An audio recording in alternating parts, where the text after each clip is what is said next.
Rice அடை பார்க்கலாமா? அதுக்கு வந்து நாங்கள் வந்து நிப்டின்னு சொல்லுவோம், நிப்பிட்டி அப்படின்னு சொல்லுவாங்க. இது முருங்கைக்கீரை, மிளகு, சீரகம் இதெல்லாம் போட்டு ரைஸ் ஃப்ளாரில் பண்ணுற ஒரு அடை தான். இது அரைச்ச பச்சை மாவுலேயும் பண்ணலாம், வெறும் அரிசி மாவுலேயும் பண்ணலாம். எப்படி பண்ணுறதுன்னு பார்ப்போம், சொல்லிடுறேன். நான் எப்படி பண்ணுறேன்னு பாருங்கள், வாங்க பார்க்கலாம்.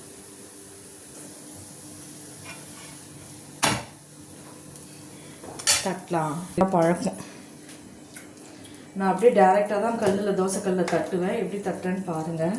ஜஸ்ட்டு ரைஸ் ஃப்ளாரு, மிளகு தட்டினது, இடித்த மிளகு, சீரகம், முருங்கைக்கீரை. தேவைப்படுறவங்க வெங்காயம் போட்டுக்கலாம். நான் வெங்காயம் போடல, முருங்கைக்கீரை போடுங்க, நல்லாயிருக்கும், சூப்பராக இருக்கும் சாப்பிட்றதுக்கு. இது ஆக்சுவலாக அக்கி ரொட்டி சொல்லுவாங்க, ரைஸ் ரொட்டி சொல்லுவாங்க. தெலுங்கில் வந்து நிப்டின்னு சொல்லுவோம் நாங்கள், நிப்டின்னு சொல்லுவாங்க. இது வந்து ஊர்லலாம் வந்து ரொம்ப கோல்டாக இருக்கும் பார்த்தீங்களா? அப்போல்லாம் வந்து என்ன பண்ணுவாங்கன்னா, முசுக்கை இலைன்னு ஒன்று இருக்கும், ஊர்லலாம் இருக்கும். அந்த இலையில வந்து அரைச்சிட்டு, ரைஸோடு அரைச்சிட்டு இந்த மாதிரி அடை செய்வாங்க, மிளகு சீரகம் தட்டி போட்டு. ரொம்ப நல்லாயிருக்கும் டேஸ்ட்டாக சாப்பிட்றதுக்கு. அந்த மாதிரி தான் இதுவும் ரொம்ப நல்லாயிருக்கும் டேஸ்டியாக. ட்ரை பண்ணி பாருங்கள். நம்ம மாவு அரைக்கிறோம் இல்லையா இட்லிக்கு, அப்போவே அந்த அரிசி மாவு மட்டும் எடுத்து கொஞ்சம் வச்சுட்டு கூட அதை நல்லா டைட் பண்ணிவிட்டு எல்லாத்தையும் போட்டு நம்ம அழகாக செஞ்சு தரலாம் குழந்தைங்களுக்கு. சளி பிடிச்சிருந்தா இந்த முருங்கைக்கீரை, முசுக்கை இலை இதெல்லாம் வச்சு செய்யலாம், ரொம்ப நல்லாயிருக்கும். இந்த அடை வந்து பார்த்திங்கன்னா சாப்பிட்றதுக்கு ரொம்ப நல்லா கிறிஸ்பியாக ரொம்ப நல்லாயிருக்கும். சுடுறதும் ரொம்ப ஈஸி தான், நம்ம கேழ்வரகு அடையில் சுடுற மாதிரி தான். பட் இது வந்து கொஞ்சம் நல்லா டேஸ்டியாகவும் இருக்கும், நல்லா கிறிஸ்பாகவும் வரும், சாப்பிட்றதுக்கு நல்லா கிறிஸ்பியாக இருக்கும். இது வந்து நிறைய கீரையில் பண்ணலாம். நான் முருங்கைக்கீரையில் பண்ணுறேன், முசுக்கை இலையில் பண்ணலாம். நெக்ஸ்ட் வந்து பார்த்திங்கன்னா முடக்கத்தான் கீரை இருக்கு இல்லையா, அதில் பண்ணலாம், முருங்கைக்கீரையில் பண்ணலாம். இதெல்லாம் சளி பிடிச்சா, அது வந்து மூட்டு வலிக்கு, இது வந்து சளி பிடிச்சா முருங்கைக்கீரை முசுக்கை இலை பண்ணிங்கன்னா ரொம்ப டேஸ்டியாக இருக்கும்.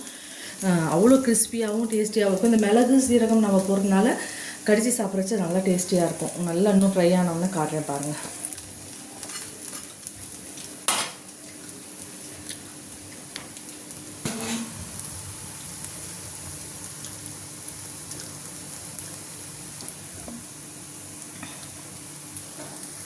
சூப்பராக நிப்டி ரெடி ஆகிடுச்சு, பார்த்திங்கன்னா தெரியும். இது வந்து குழந்தைங்களுக்கு சளி பிடிச்சிருந்ததுன்னு வச்சுக்கோங்களேன், இந்த முருங்கைக்கீரை, முசுக்கை இலை இதெல்லாம் கிடச்சா நீங்கள் இந்த மாதிரி அரைச்சி செஞ்சு கொடுக்கலாம், ரொம்ப நல்லாயிருக்கும். அதெல்லாம் வந்து கொஞ்சம் அரைச்சி தான் போடணும் அந்த மாவோட. முருங்கைக்கீரையை நம்ம அப்படியே போட்டால் கூட அது வெந்துடும். நீங்கள் ரொம்ப நல்லாவே இருக்கும், நல்லா கிறிஸ்பியாகவும் இருக்கும் சாப்பிட்றதுக்கு. இது கூட நீங்கள் வந்து எதுவுமே எதெல்லாம் தொட்டு சாப்பிடணும்னு அவசியம் இல்லை. ஏன்னா சீரகம் மிளகு இருக்கு இல்லையா, அதை அப்படியே நம்மள நல்லா கடிச்சு மென்று சாப்பிட்டோம்னா ரொம்ப நல்லாயிருக்கும் சாப்பிட்றதுக்கு. ட்ரை பண்ணி பாருங்கள். உங்களுக்கு பிடிச்சிருந்தா லைக் பண்ணுங்கள், ஷேர் பண்ணுங்கள், சப்ஸ்கிரைப் பண்ணுங்கள்.